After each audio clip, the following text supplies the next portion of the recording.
Welcome back to Game Day Picks. My name's Roch Egan here alongside Luke Spencer. Luke, I had a rough week one. How'd you do?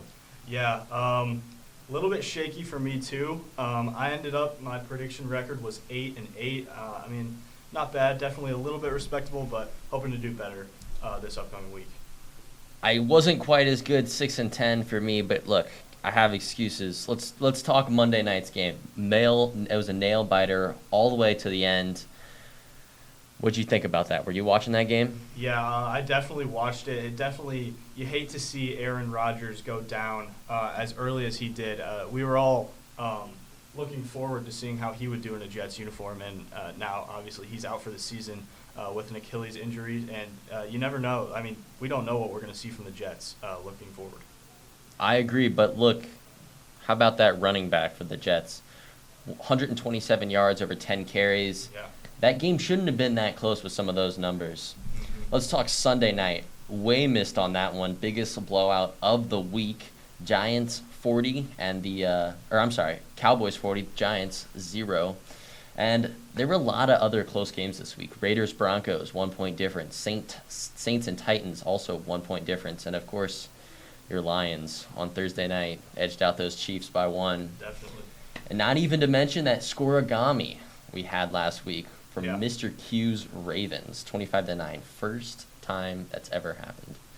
His 14-2 season is still alive. All right, let's get into this week's picks, starting with the the Eagles and the Vikings. Thinking wrong sport there.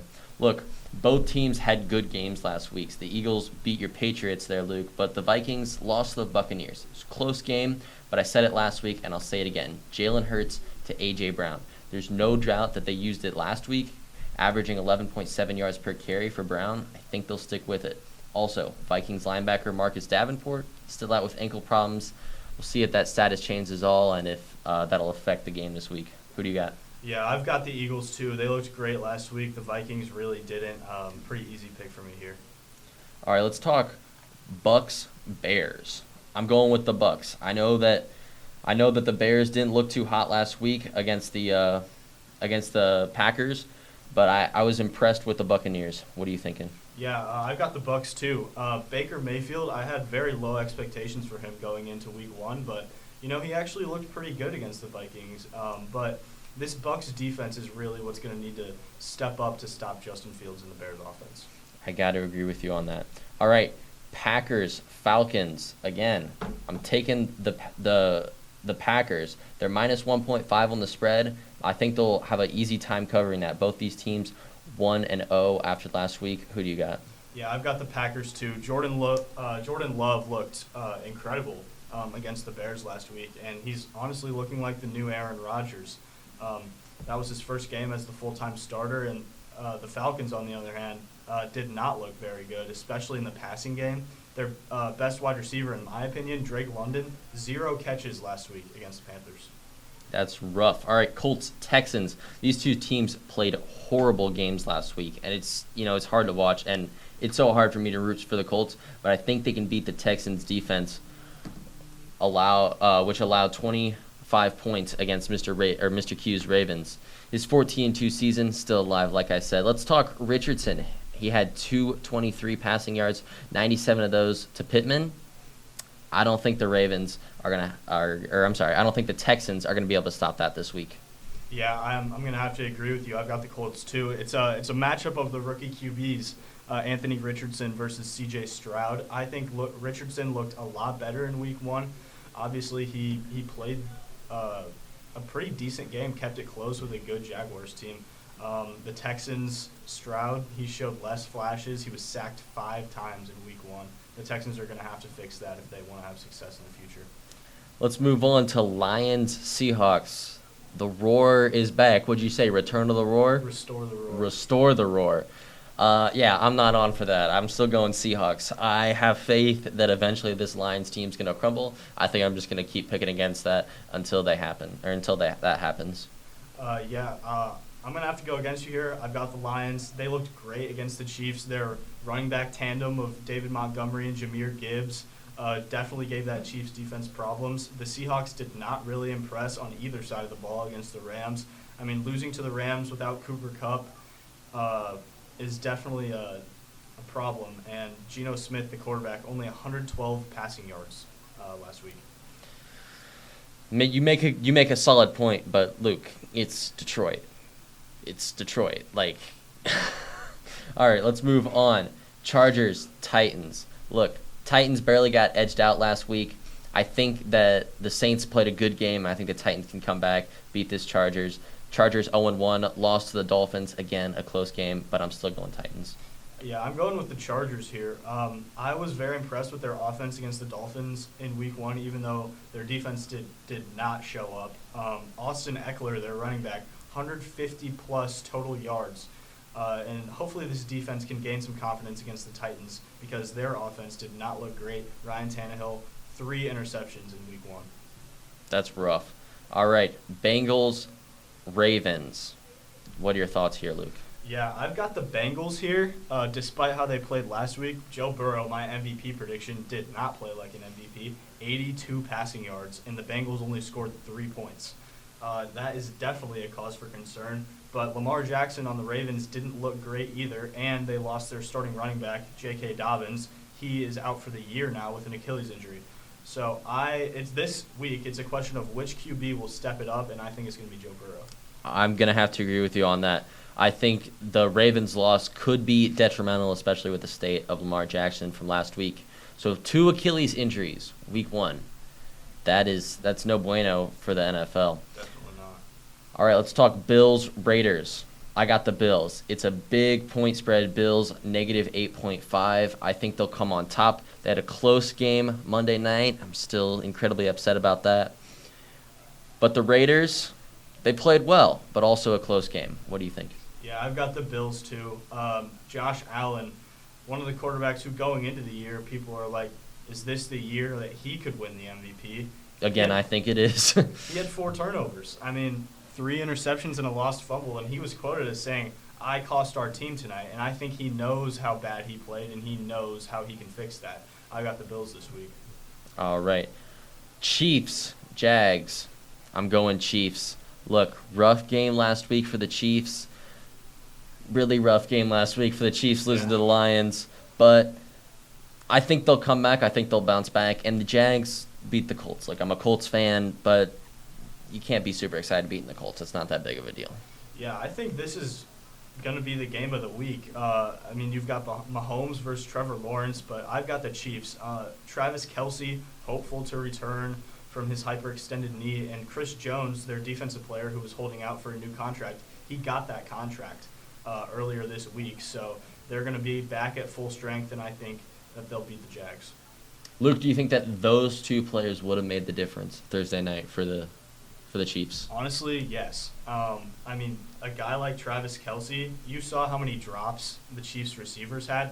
Travis Kelce catches all those balls. I think the Chiefs beat the Lions if they had Kelce. All right. 49ers, Chargers. Who do you got? I've got the 49ers here, and I think they looked really good in Week 1. They're playing the Rams, not the Chargers. I'm sorry about that, yeah. They looked really good in Week 1. Brock Purdy answered all questions that were posed about him going into the year. And the Rams actually did look really good as well without Cooper Kupp. Kyron Williams, the running back, and Puka Nacua, the wide receiver, both stepped up. And obviously Matthew Stafford, always consistent for the Rams, but I've got the Niners. I got to disagree with you on that. I'm going Rams all the way. Again, both teams scored 30 last week, but I wasn't really impressed with that Steelers defense. I was more impressed with the Seahawks defense, which the Rams were able to overcome, winning that game 30-13. So I'm taking Rams this week. Let's talk Giants-Cardinals. Look, the Giants lost 40-0. There's no way that I can take them. That's just a horrible game. That's just a horrible game. What do you think? Yeah, I'm actually going to take the Giants. I mean, I think if anything can be a wake-up call, it's 40-0 loss to the Cowboys, your arch rival.